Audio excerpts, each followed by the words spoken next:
आपने पूछा कि बच्चे को संस्कार कैसे दिए जाते हैं। भैया, आदि पुराण में तो बच्चे को नहीं, 53 प्रकार के संस्कारों में सबसे पहला बच्चे को गर्भ में संस्कार दिया जाता है।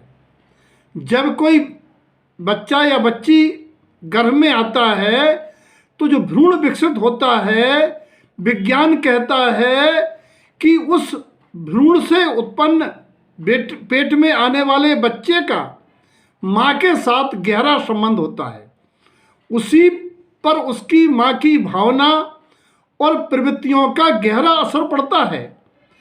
इतिहास साक्षी है कि अर्जुन और सुभद्रा की कथा, जिसमें माँ की कहानी सुनने पर वह गर्भस्थ अभिमन्यु चक्रव्यूह में प्रवेश की कला सीख गया और माँ के सुनने पर संस्कार ग्रहण न करने के कारण अभिमन्यु चक्रव्यूह से निकल नहीं पाया। ऐसे ही अपने बेटा बेटी को संसार रूपी चक्रव्यूह में सकुशल रूप से अपना सम्यक समकित प्रगटाने रूप पुरुषार्थ जगाने की संस्कार गर्भ में दे दिए जाते हैं। गर्भ के बाद भी माता मदालसा ने दिए हैं, लेकिन यहां सबसे पहला संस्कार गर्भ संस्कार है। यदि आप अच्छी संतान को जन्म देना चाहते हैं तो गर्भवती होते ही पूरे 9 माह काल तक ब्रह्मचर्य व्रत शील धर्म का पालन और निरंतर शिशु से संबंध करें कि तू ही परमात्मा है, तू ही अपना करता है, तू इस संसार में आ, लेकिन संसार से निकलने के लिए संकल्प ले ले।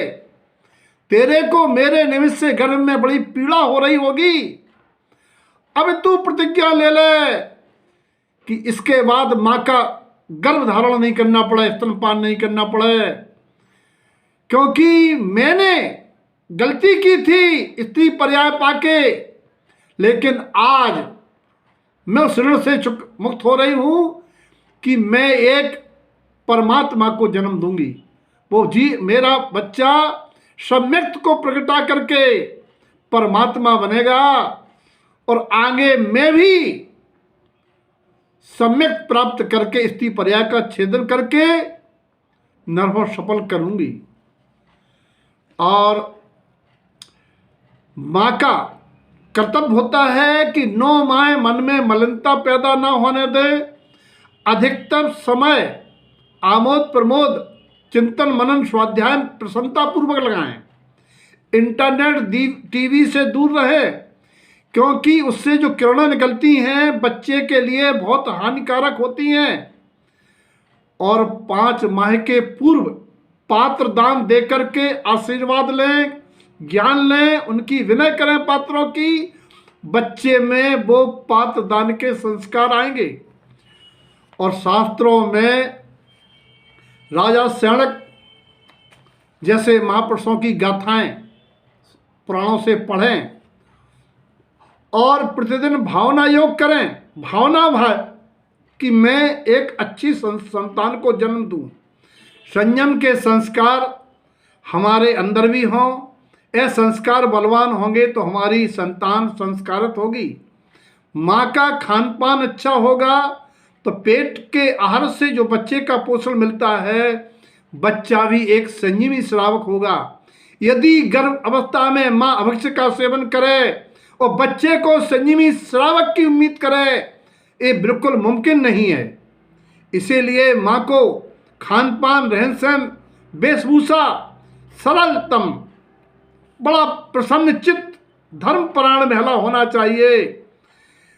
यदि माँ सहनशीलता, विवेक, धैर्यवान, त्याग, समता, ममता की मूर्ति रहेगी तो संतान में गुण स्वमेव आ जाएंगे। माँ को अपने बेडरूम में धार्मिक चित्र, महापुरुषों के चित्र टांगना चाहिए।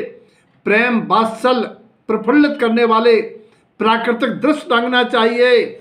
और पति पत्नी को पुराणों के माध्यम से माता मदालसा, तीर्थंकर माता जैसे प्रसंगों में चिंतन करना चाहिए, चर्चा करना चाहिए, ताकि मेरा बेटा भी एक अच्छा श्रावक बन के अपना जीवन सफल करे और हमारे भी कल्याण का हेतु बने।